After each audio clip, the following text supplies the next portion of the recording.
உலக தோற்றத்துக்கு முன்னே நம்மையெல்லாம் தேவனுடைய பிள்ளைகளாய் முன்குறித்த தேவாதி தேவனுக்கு மகிமை உண்டாவதாக. இந்த நாளிலும் லூக்கா 23:39 நான் வாசிக்கிறேன். அன்றையும் சிலுவையில் அறையப்பட்டிருந்த குற்றவாளிகள் ஒருவன், நீ கிறிஸ்துவானால் உன்னையும் எங்களையும் இரட்சித்துக்கொள் என்று அவரை இகழ்ந்தான். மற்றவன் அவனை நோக்கி, நீ இந்த ஆக்கினைக்குட்பட்டவனாயிருந்தும் தேவனுக்கு பயப்படுகிறதில்லையா? நாமோ நியாயப்படி தண்டிக்கப்படுகிறோம். நாம் நடப்பித்தவைகளுக்கு தக்க பலனை அடைகிறோம். இவரோ தகாததொன்றையும் நடப்பிக்கவில்லையே என்று அவனை கடிந்து கொண்டு இயேசுவை நோக்கி, ஆண்டவரே, நீர் உம்முடைய ராஜ்யத்தில் வரும்போது அடியேனை நினைத்தருளும் என்றான். இயேசு அவனை நோக்கி, இன்றைக்கு நீ என்னுடனே கூட பரதேசில் இருப்பாய் என்று மெய்யாகவே உனக்கு சொல்லுகிறேன் என்றார். இப்போ இந்த கல்வன் கடைசி நிமிஷம் வரைக்கும் குற்றவாளி. இயேசு கிறிஸ்து இவனை எதற்காக பரதேசி கூட்டிகிட்டு போகிறாரு? ஒரு பரதேசி கூட்டிகிட்டு போகிற அளவுக்கு அவன் என்ன செஞ்சான் அப்படின்னு பார்த்தா, ஏன்னா இவன் இயேசு கிறிஸ்து விசுவாசிச்சிருக்கான், இப்போ தான் விசுவாசிக்கிறான். ஆனால் இவன் ஏற்கனவே விசுவாசிக்கலை, ஒரு ஞானஸ்தானம் எடுக்கலை, இவன் அப்பம் எடுக்கிறதுல கலந்துக்கிறல, சபைக்கு போகல, சத்தியத்தின்படியெல்லாம் அவன் வாழலை, எதுவுமே செய்யலையே. அந்த நிமிஷம் வரைக்கும் குற்றவாளி. இயேசு கிறிஸ்துவோட பேசுகிற வரைக்கும் அவன் முழு குற்றவாளியாக இருந்தான். அப்போ எதற்காக அவர் இயேசு கிறிஸ்து பரதேசி கூட்டி போனார்? இவன் என்ன செஞ்சான் அப்படின்னு பார்த்தா, அந்த சிலுவையில் அறையிற இடத்துல யாரெல்லாம் குடியிருந்தாங்கன்னு பாருங்கள். 100க்கு அதிபதி, 100 படைகளோடு கொண்ட ஒரு அதிபதியோட ஒரு கூட்டம் நிற்கிது. வேதபாரர்கள், பரிசேயர்கள், மூப்பர்கள், சதுசேயர்கள் எல்லாருமே ஒரு கூட்டம் நிற்கிது. அதை இந்த இயேசு கிறிஸ்துவனுடைய சீசர்கள்லாம் நிற்கிறாங்க. அவரை பின்பற்றி வந்த எல்லா ஜனங்களும் நிற்கிறாங்க. அந்த 2 கல்வர்களுடைய உறவினர்கள், சொந்தக்காரங்க, அந்த கூட்டமும் ஒரு பக்கம் நிற்கிது. அங்கே ஒரு மிகப்பெரிய கூட்டமே நிற்கிது.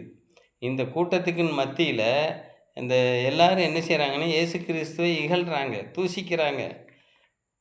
தன்னை தேவகுமாரன் என்று சொல்லி தேவன் மேல் நம்பிக்கையாக இருந்தானே, அவர் இவன் மேல் பிரியமாக இருந்தால் இவனை ரட்சிக்கட்டும் பார்ப்போம்.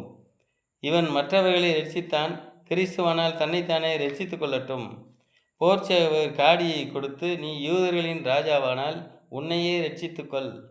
வழியிலே போகிறவர்கள் 3 நாளைக்குள் தேவாலயத்தை இடித்து கட்டுகிறவனே, சிலுவையில் இறங்கி வா பார்ப்போம்.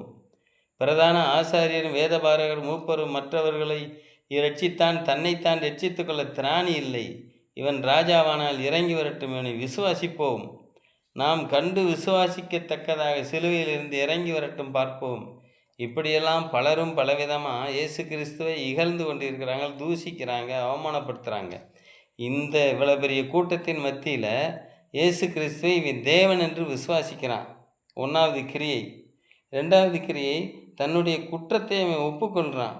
நாமோ நியாயப்படி தண்டிக்கப்படுகிறோம் அப்படின்னு சொல்லி தன்னுடைய குற்றத்தை ஒப்புக்கொள்கிறான். நாம் தக்க பலனை அடைகிறோம். நாம் செஞ்ச பாவத்துக்கு சிலுவையில் அறைந்து கொள்ள வேண்டும் என்ற சட்டம் ஏற்கனவே நமக்கு தெரிஞ்சிருக்கு. அதன்படி தான் அந்த தண்டனை ஆக்கினை அடைகிறோம். இவரோ தகாததொன்றையும் சொல்லவில்லையே. அவ்வளோ பெரிய கூட்டத்தின் மத்தியில் சொல்கிறான், இவரோ தகாததொன்றையும் சொல்லவில்லையே. அந்த 3 சிலுவைக்கு இடையில் குறைஞ்சபட்சம் 20 அடி அகலமாவது இருந்திருக்கும். அப்படி போகும்போது நெருக்கி 40 அடி தூரத்தில் தொங்குற அந்த இன்னொரு கல்வனுக்கு கேட்குற அளவுக்கு அவனுக்கு புத்தி சொல்கிறான், அவனை கடிந்து கொள்கிறான். அப்போ அந்த கூட்டம் எல்லாமே இங்கே இந்த சிலுவையில் 3 பேர் உள்ள உரையாடல்களை கேட்டுக்கிட்டு இருக்காங்க. அப்போ கேட்டுக்கிட்டு இருக்க இடத்துல இயேசு குறித்து அவன் மிகப்பெரிய சாட்சி சொல்கிறான். நாமும் சிலுவையில் அறைந்து கொள்றதுக்கு நம்ம தகுதியான பாவத்தை நம்ம செஞ்சுருக்கோம், அதனால் நம்ம தண்டனை அடைகிறோம். ஆனால் இவரோ ஒரு தப்பும் செய்யலையே, ஒரு பாவமும் செய்யலையே. இவரோ தகாததொன்றையும் நடப்பிக்கவில்லையே. இவர் சிலுவையில் தொங்குறதுக்கான எந்த தப்பையும் இவர் செய்யலையே.